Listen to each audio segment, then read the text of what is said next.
E a gente começa falando do Flamengo, que também joga hoje, só que pela Liberta, jogo importante, contra a LDU, lá na altitude, no Equador. Deixa eu mostrar o provável time do Flamengo para você. Tá aqui no telão. Rossi, Wesley, Léo Ortiz, Léo Pereira e Ayrton Lucas, Pulgar, Gerson e Arrascaeta, Michael, Bruno Henrique e Plata. Plata, que vai jogar em casa, inclusive é muito querido por lá. O Flamengo está se acostumando a vir para cá. Quito, capital do Equador.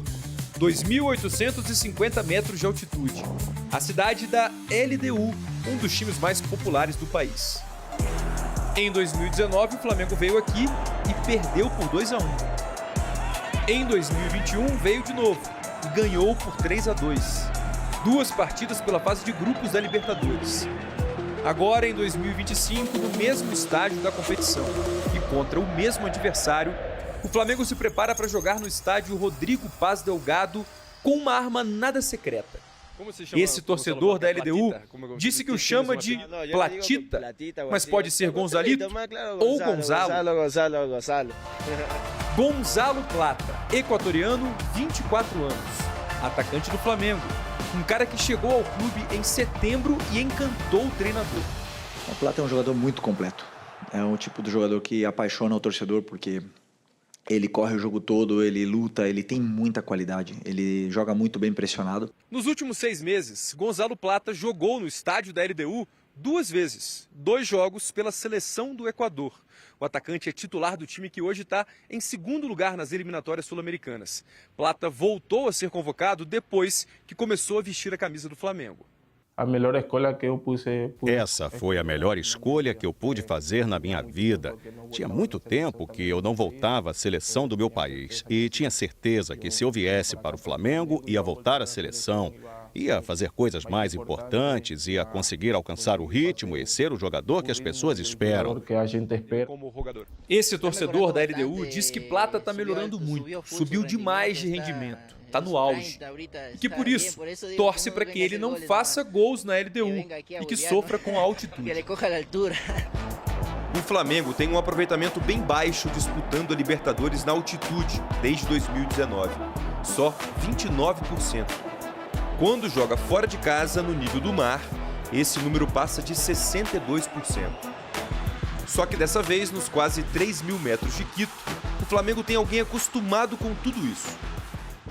Esse torcedor do Deportivo Quito, rival da LDU, diz que os jogadores equatorianos que moram fora do país têm memória de altitude, ou seja, não se afetam com isso. Para ele, Plata é uma grande arma do Flamengo e que o atacante vai estragar a festa da LDU. Nós vamos jogar na festa. LDU e Flamengo pela Libertadores. Então nós vamos a Quito para falar com Mendel Bidlovski, que vai trazer informações desse jogo. Bom dia, Mendel.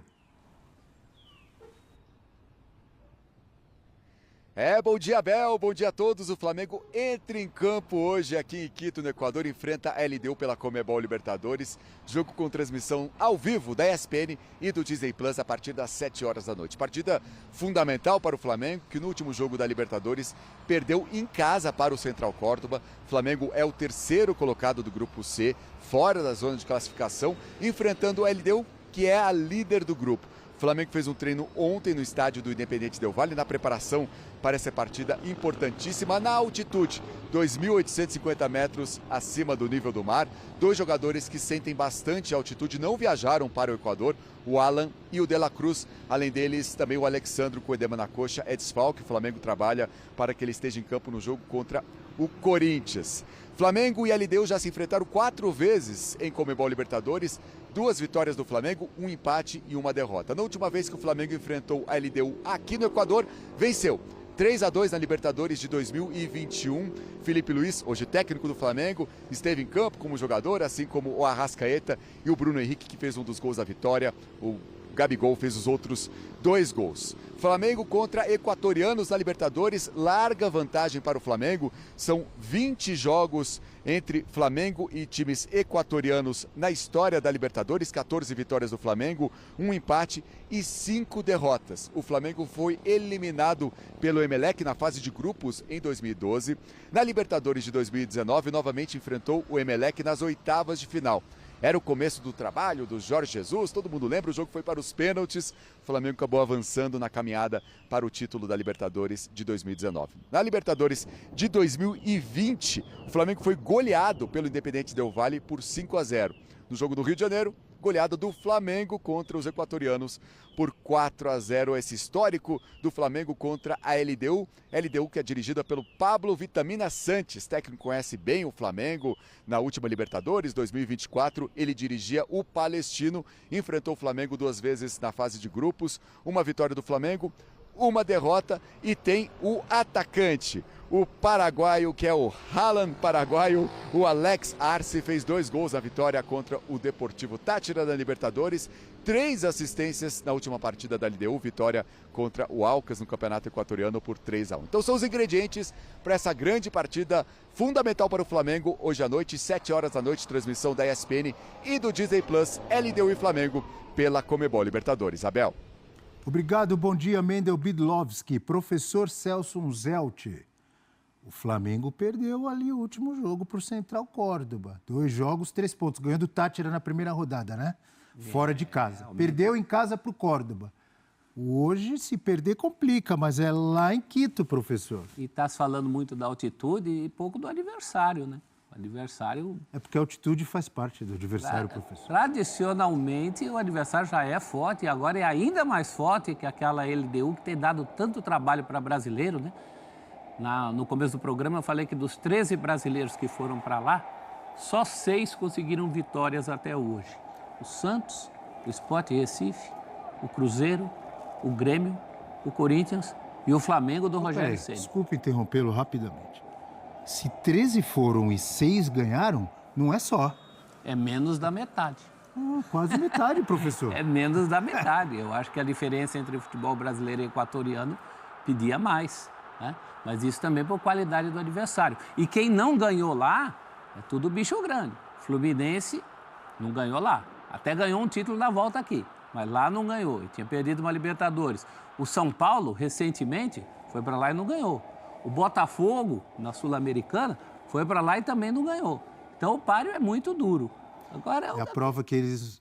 Nem sempre a gente tem que atribuir tudo de bom da LDU à altitude, é que eles ganharam do Fortaleza final da Sul-Americana, que foi jogo único e não foi em Quito. Então. Onde que foi? Eu nem lembro. Foi em Maldonado, no Uruguai. Foi perto de Punta del Este, né? É, Maldonado é coladinho ali, mas é Maldonado, não é Punta. Tem gente que fala, em Punta, não é em Punta, é em Maldonado. Se eu não me engano, é uma província. Punta del Este acho que fica dentro do estado.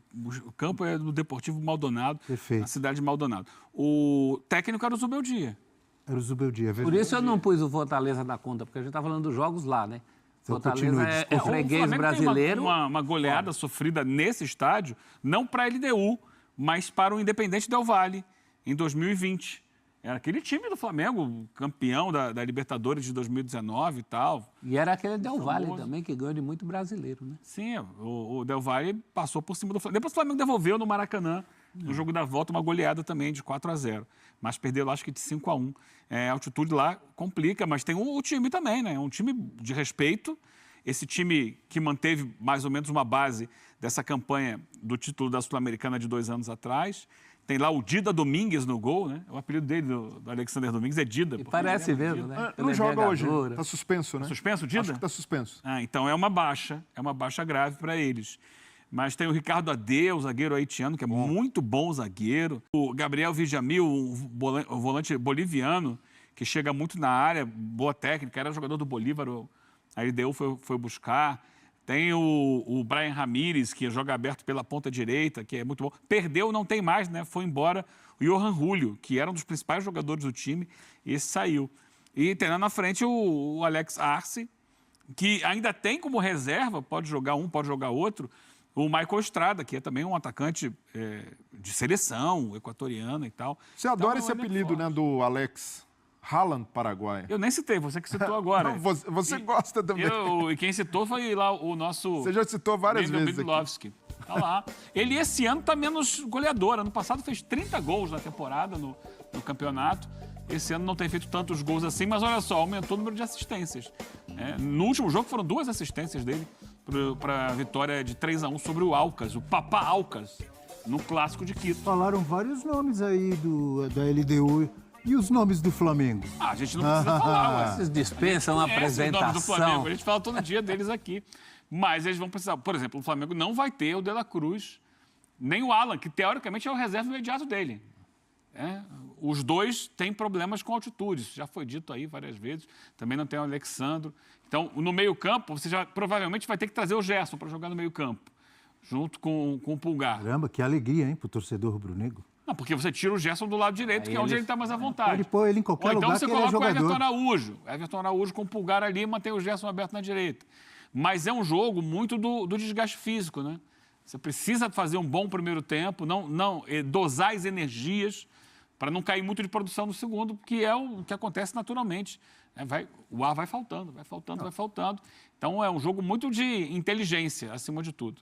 E é um teste também para o elenco do Flamengo, porque esse é o tipo de jogo que envolve mais do que altitude. Envolve logística, envolve o desgaste do clássico contra o Vasco, que o Flamengo precisou martelar ali o jogo inteiro em busca do gol, não conseguiu.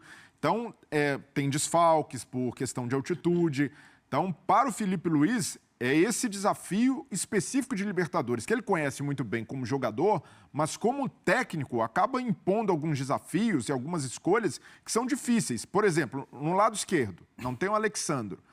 O substituto é o Ayrton Lucas. Mas e aí? Você vai com o Ayrton Lucas, sabendo que ele é um lateral um pouco mais ofensivo, vai ter mais dificuldade de jogar com a bola, ou vai com o Varela, que é um lateral mais defensivo, que está indo bem improvisado ali do lado esquerdo, ou perde o Varela para um cenário de segundo tempo em que o Flamengo, quem sabe, abra uma vantagem ou precisa segurar.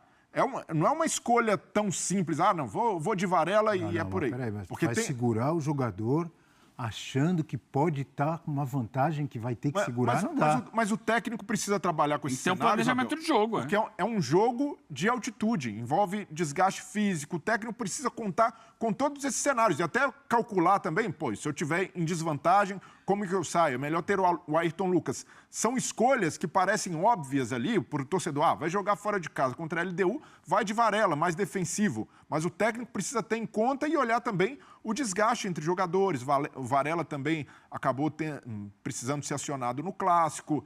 É esse tipo... Eu acho que o mais óbvio é o jogador da posição. O Varela é uma improvisação. Então, mas é uma improvisação que tem dado certo, ele tem segurado a onda por ali. Então, hoje o Felipe Luiz confia plenamente no Varela para fazer a função do lado esquerdo. Mas quando não tem o lateral esquerdo.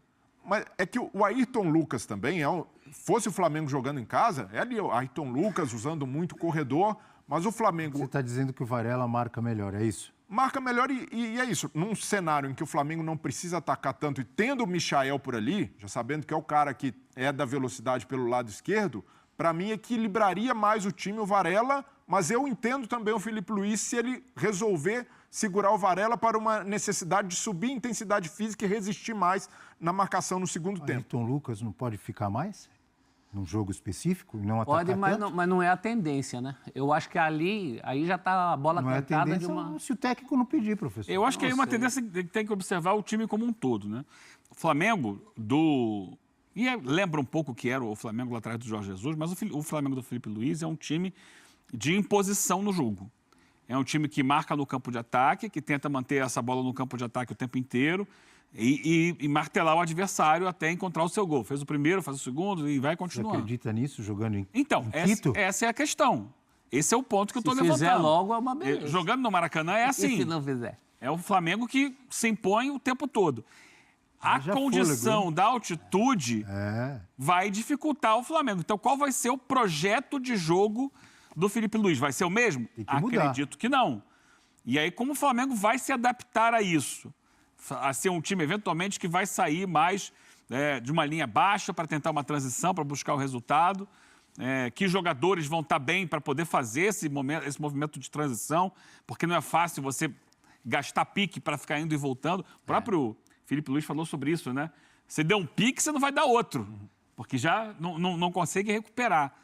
Então, é entender que, e o torcedor que vai acompanhar o jogo, sabendo que não vai ser possível colocar em prática a mesma filosofia de jogo do Flamengo no Maracanã, que é um time que atua no campo de ataque o tempo inteiro, sufocando o adversário, recuperando bola, pode até fazer isso por algum tempo, mas o tempo todo não vai ser possível e vai correr riscos de ter um desgaste físico muito grande. Então, a minha grande interrogação é essa: como será o Flamengo na altitude? Que proposta de jogo o Felipe Luiz vai tirar da cartola? É isso aí, nação rubro-negra. Daqui a pouco tem Flamengo passando na sua telinha. Eu tô muito confiante. Flamengo pode fazer uma excelente partida hoje fora de casa, né? Vai jogar hoje na altitude contra uma equipe que não será fácil. A LDU é uma equipe muito difícil, né? Uma equipe assim que vai usar a altitude ao seu favor. Só que o Flamengo tem que ter, mente no lugar, tem que colocar a cabeça no lugar e fazer o seu futebol. Tem que tentar dosar, né? Tanto do primeiro, tanto do segundo tempo. Eu tô muito confiante e só a vitória interessa. Acho que hoje o Flamengo pode ganhar de 2-0, né? O Flamengo acho que hoje não toma gol lá. Por mais que seja um jogo difícil, mas o Flamengo vai fazer de tudo para não tomar gol e vai sair lá do Equador, né? Com resultado positivo, que é o que todos nós queremos. Deixa aqui nos comentários, amigas e amigos, para vocês, quanto será o placar desse grande jogo, desse grande confronto, pra gente estar debatendo sobre esse grande assunto. Conto com o apoio de todos vocês. E agora, falando sobre Mercadão da Bola, há uma imensa expectativa do Thiago Almada, seu substituto, seu jogador para brigar pela titularidade com o Georgian de Arrascaeta. É isso mesmo, saiu agora informações de manhã, dando conta que o José Boto gosta muito do nome do Thiago Almada e esse baixinho argentino aí poderá ajudar muito o Mengão. Eu tô muito confiante. Eu quero saber de vocês, amigas e amigos, será o melhor nome, né, para chegar aqui no meio de campo e comandar, né, o Flamengo? O que vocês acham? É o melhor nome? Né? Vocês acham que o Thiago Almada é esse cara para brigar ali pela titularidade com a Arrascaeta, sim ou não? Deixa aqui nos comentários, amigas e amigos, que eu prometo responder a todos vocês. Eu tô indo nessa. Saudações rubro-negras. Fiquem com Deus!